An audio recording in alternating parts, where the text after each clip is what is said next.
Welcome to the deep dive. Today, we're digging into a really influential book, Robert Kiyosaki's Rich Dad, Poor Dad. Oh, yeah, that one made waves. Still does, actually. Totally. It's built around this fascinating contrast, isn't it? Between his two dads, one, his biological father, highly educated, the quote-unquote poor dad. Right, who struggled financially despite the education. Exactly. And then there's his friend's dad, the rich dad, less formal schooling, but a successful entrepreneur. So our mission today is really to unpack those mindset differences he highlights. What really shaped his view on wealth? Well, you said it when it came out in '97, it wasn't just another finance book. It felt like a financial mindset revolution. A revolution, yeah. It just sparked this huge global conversation about financial literacy, the stuff traditional schooling often, well, misses. Yeah. It really hit a nerve. That's a key point. Does traditional education really set us up for financial success? Kiyosaki has that quote, the single most powerful asset we all have is our mind. If it is trained well, it can create enormous wealth. Yeah, powerful stuff. So what's the training he's really advocating for? It seems like more than just budgeting, right? Definitely. He argues that often our minds get trained for employment, for, Yeah. climbing the ladder, job security. Trading time for money. Exactly. Rather than being trained for ownership, for entrepreneurship, or investing. He even subtly hints at how, tax systems often favor business owners and investors, not employees. That's a layer people might miss. Which brings us to maybe his most famous concept, assets versus liabilities. The absolute core of the book, really. He keeps it simple. Assets, put money in your pocket. Liabilities, take it out. But it feels like people still struggle with applying that. Like my car, definitely not an asset then. Well, usually not in his definition. Unless it's, say, a delivery vehicle generating income. It's about that perspective shift. Yeah. People buy things that feel like assets, maybe a bigger house than they need, that new car, but they drain cash. Kiyosaki is blunt. The rich buy assets. The poor and middle class buy liabilities. That they think are assets. Ouch.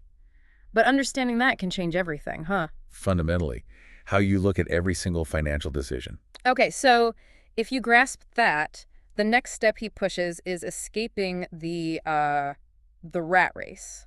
Right. Not just getting a raise, but building things that make money for you. Investments, businesses, stuff that generates income even when you're not actively working. That while you sleep, that's the dream, isn't it? It really is. Yeah. And that connects directly to the power of entrepreneurship he talks about.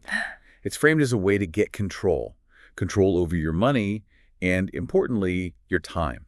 Instead of being stuck trading hours for dollars forever. Precisely. But that involves risk, doesn't it? Getting out of the comfort zone. Kiyosaki mentions needing to take calculated risks. Yes, but the key word there is calculated. Right. He argues the wealthy are willing to take these managed risks because they educate themselves first. They plan, they mitigate. It's not just rolling the dice. Whereas he suggests others are often too afraid of failure to even start. That's the idea.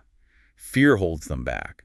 It's about informed risk, not recklessness. Okay, so let's talk strengths. The book is undeniably simple, very engaging, especially if you're new to this stuff. Absolutely. Very motivating. It pushes a big mindset shift, uses relatable stories, and gives some actionable steps like, track your assets and liabilities, maybe start a side hustle. For sure, those are big positives. But like anything this popular, it has its critics too. What are the main ones you hear? Well, some find it maybe a bit light on the specific how-to strategies. It's more motivational than instructional sometimes. Okay. There have also been questions raised about whether Rich Dad was a real person or more of a composite. And some feel he focuses maybe too heavily on real estate. As the main path. Yeah.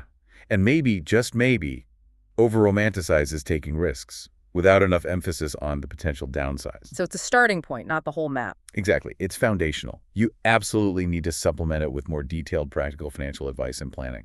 Makes sense. But still, its impact is just huge, right? Over 40 million copies sold. Tons of languages, the games, the seminars. It's undeniably massive global reach. It's a brand. So final verdict. I'd give it a solid 4.5 out of 5 stars. Not as a detailed guide, but as that financial mindset revolution we talked about. Right.